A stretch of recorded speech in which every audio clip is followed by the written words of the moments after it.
Oke, sekarang kita masuk ke research question. Nah, apa ini research question? Dia adalah sebuah pertanyaan ya. Jadi kita menanya ya. Dan ini tentunya spesifik ya. Yang penelitian ya berusaha untuk memberikan tanggapan akannya. Itu berada di inti penyelidikan sistematis dan membantu dalam menentukan dengan jelas jalur dan proses penelitian. Jadi bukan hanya sekedar arah ini. Kalau arah sifatnya masih umum ya, arah kemana? Depan gitu. Jalur mana nih yang dipakai? Karena bisa saja di arah depan itu ada 10 jalur, ada 11 jalur ya. Nah, ini harus ditentukan jalur mana nih yang mau kita pakai. Karena tentu kita punya keterbatasan. Ya, kalau kita cuma bisa 2 jalur, bisa 3 jalur, 3 jalur. Ya, jangan dipaksakan 10 jalur. Ya, nanti yang 10 jalur silahkan yang lain ya menanggapinya.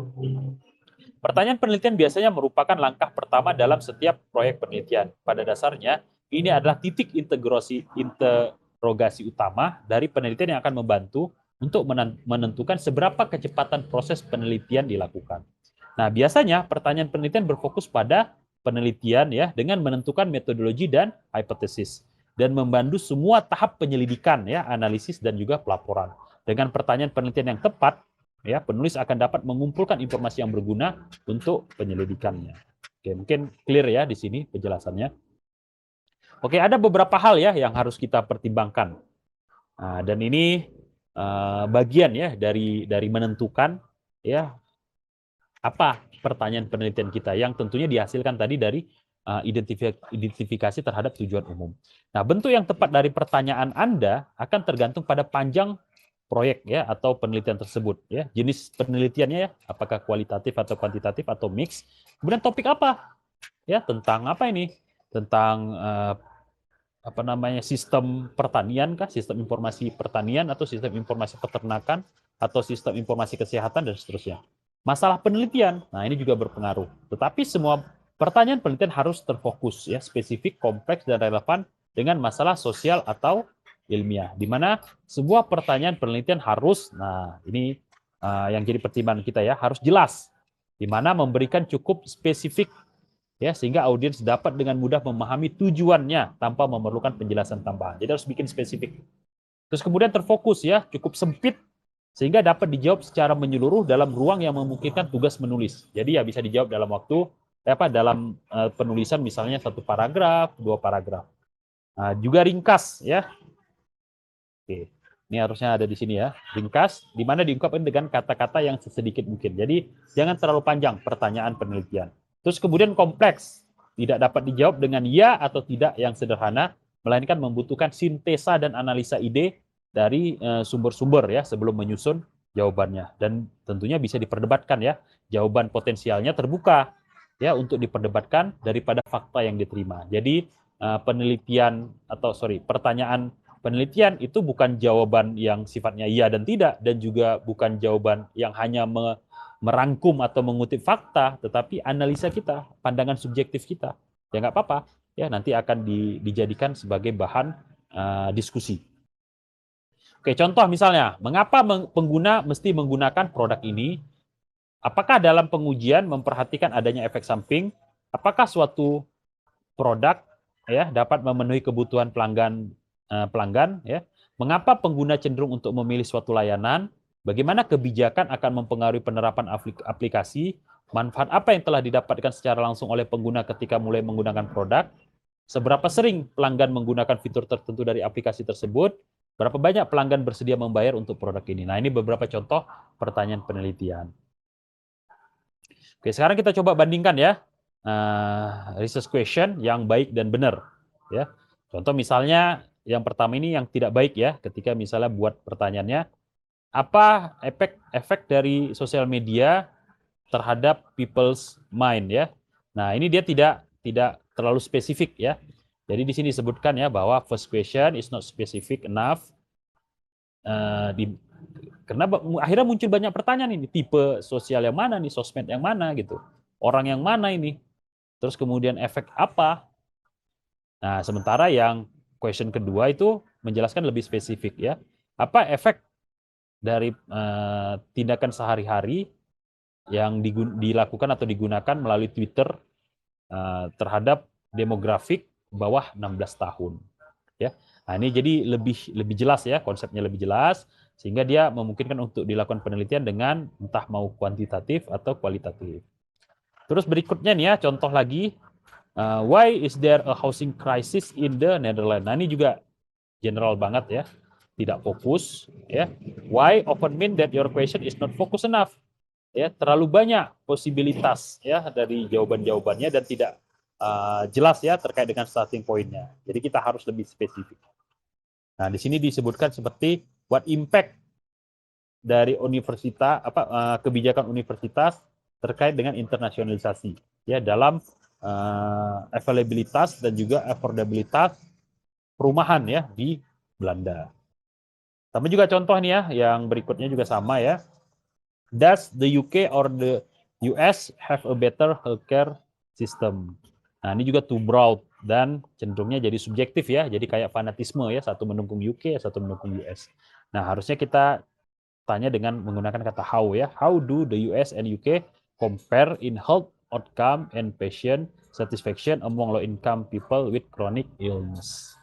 Ya, jadi di sini lebih researchable ya, di mana kita berusaha untuk netral dan mengulik ya fakta-fakta yang ada kemudian kita bandingkan.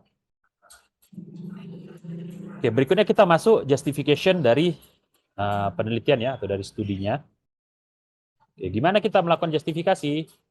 Ya, pertama ya kita propose ya. Apa yang kita propose tentunya solusi terkait dengan masalah tersebut. Nah, pada akhirnya kita harus menyelesaikan ya statement kita itu dengan proposal section. Tadi sudah dibahas ya elemen-elemen yang penting itu ada 4. Nah, yang terakhir itu adalah proposal. Nah, ujung-ujungnya justifikasi kita itu harus ada dalam proposal. Nah, di sini kita coba untuk identifikasikan bagaimana perusahaan akan buat progres nih ya terkait dengan cara mereka mencapai tujuan mereka. Nah, ini harus kental banget nih ya, tujuannya harus jelas ya. Nah, ketika misalnya kita melibatkan perusahaan, berarti kita harus ada struktur organisasinya ya. Nah, di situ kita lakukan analisa nih struktur organisasinya, siapa yang bertugas, bertanggung jawab terhadap ini dan itu. Nah, tentunya ketika sudah ada struktur organisasi akan ada responsibilitas dan juga akan ada visi dan misi. Apa sih yang diinginkan oleh perusahaan ini secara jangka panjang? Ya, apa? Mana roadmap-nya, mana blueprint-nya dan seterusnya. Nah, blueprint dan roadmap ya itu biasanya nanti akan diturunkan dalam rencana strategis, Renstra, ya atau master plan dan lain sebagainya. Nah, master plan itu biasanya akan dipilah-pilah lebih kecil lagi menjadi proyek-proyek atau program-program. Nah, ini biasanya urutan-urutannya. Nah, dalam proses pembahasan sistem informasi kita harus paham nih ya analisa-analisa awal ini yang harus kita lakukan.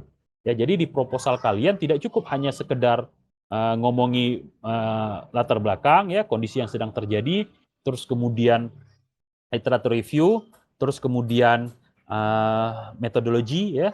Tapi sampai bab 4 ya, proposal. Karena namanya sidang proposal, di sini harus propose. Nah, dalam proses propose kita harus paham ya realitas yang terjadi di sana. Karena kita tidak akan bisa propose kalau kita hanya tahu ideal situation. Kita harus tahu juga realitas yang sedang terjadi di sana. Nah, realitas itu menuntut kita melakukan pengumpulan data secara kecil-kecilan ya atau secara skala terbatas terlebih dahulu sehingga dari situ kita bisa menganalisa ya apa yang sebenarnya sedang terjadi di perusahaan tersebut. Nah, jadi ada ideal situation, ada juga realitasnya di mana kita bisa saja memilih ya untuk mengidentifikasi beberapa solusi-solusi yang bisa jadi alternatif. Ada 2, 3, 4, dan seterusnya. Dan lebih penting lagi kita bisa lebih fokus ya dalam mengidentifikasikan bagaimana perusahaan tersebut akan menemukan solusi dan juga mengidentifikasikan solusi yang cocok ya, yang spesifik yang akan digunakan. Jadi dalam justification itu ya kita hanya propose saja ya, tak lebih dan tak kurang. Oke, berikutnya kita bahas tentang research limitation ya. Nah, ada beberapa limitasi ya yang harus kita pahami. Yang pertama adalah limitasi terkait dengan metode. Ya, jadi tidak semua metode itu pas dalam jenis-jenis aktivitas atau jenis-jenis penelitian tertentu. Ya, walaupun tentunya ada juga ya metode-metode yang bisa saja pas ya, tetapi tentu nanti ada handicap atau ada batasan-batasan ya. Misalnya kalau mau kualitatif dia sanggupnya sampai sini, ya tentu nanti kekurangan data itu harus dilengkapi dengan metode yang lain. sementara dia lebih kuat ke tipe penelitian seperti ini dan seterusnya. Jadi ada batasan-batasan yang harus kita pahami. Contoh misalnya di sini pertanyaan ya, apakah earlier study ya, penelitian-penelitian terdahulu telah mencoba ya, tetapi gagal ya dalam mengukur atau mengidentifikasikan spesifik fenomena. Nah, kalau kita sudah tahu ternyata ada kegagalan di sana, ya jangan gunakan metode yang telah digunakan oleh penelitian terdahulu. Terus kemudian apakah penelitian terdahulu berdasarkan konseptualisasi yang incorrect. Nah, ketika konsepnya sudah salah ya jangan digunakan lagi konsep tersebut, tapi gunakan konsep yang lain. Ya, jangan sampai berulang-ulang hanya ngebahas tentang kegagalan. Terus kemudian apakah penelitian yang sebelumnya berdasarkan operasionalisasi yang dipertanyakan berdasarkan konsep-konsep yang kunci. Ya, jadi ini terkait dengan operasionalisasinya. Jadi bagaimana dia conduct riset tersebut dengan metode tersebut. Ini berarti kita tidak menyalahkan metodenya, tapi menyalahkan kepada operasionalisasinya. Ya, seperti misalnya anggarannya tidak hemat, ya, atau misalnya delegasinya itu tidak kompeten dan seterusnya, atau dia tidak melakukan dokumentasi dengan baik. Ya, apakah penelitian terdahulu menggunakan sesuatu yang dipertanyakan atau yang tidak pas ya dalam perancangannya. Nah, ini research design juga harus dibahas ini ya. Jadi ketika kita nanti melaporkan penelitian terdahulu, tentu penelitian terdahulu di situ juga harus di breakdown, bukan hanya sekedar relevan atau related terkait dengan topik kita, tapi dia juga bisa menjelaskan ya metode-metode yang dipakai ya. Nah, ini nanti bukan hanya terkait metode aja, tapi juga hal-hal seputar itu, yaitu research design-nya bagaimana ya, paradigma yang digunakan dan sebagainya. Terus ada juga limitasi terkait dengan hal-hal yang sifatnya konteks ya. Contoh misalnya, apakah perubahan yang terjadi sekarang dalam masalah ini ya, masalah yang kita bahas itu membuat penelitian-penelitian terdahulu menjadi irrelevan ya. Saking rapidnya, saking masifnya seakan-akan perubahan ini ya membuat penelitian yang sebelumnya itu tidak guna gitu. Contoh misalnya seperti itu ya. Contoh misalnya kita sering lihat ya, kayak cloud ya, cloud computing. Cloud computing kan sesungguhnya berasal dari beberapa terminologi yang sesungguhnya telah dibahas ya, seperti distributed computing, terus kemudian apa lagi ya, network ya, konsep network awal ya, atau resource allocation dan sebagainya. Nah, apakah penelitian terkait dengan distributed computing ya, ataukah tadi ya terkait dengan network sharing dan sebagainya itu sudah tidak relevan lagi gitu. Nah, itu jadi pertanyaan kita, apakah dengan munculnya cloud ini kemudian yang sebelumnya tadi itu konsep-konsep yang tidak relevan?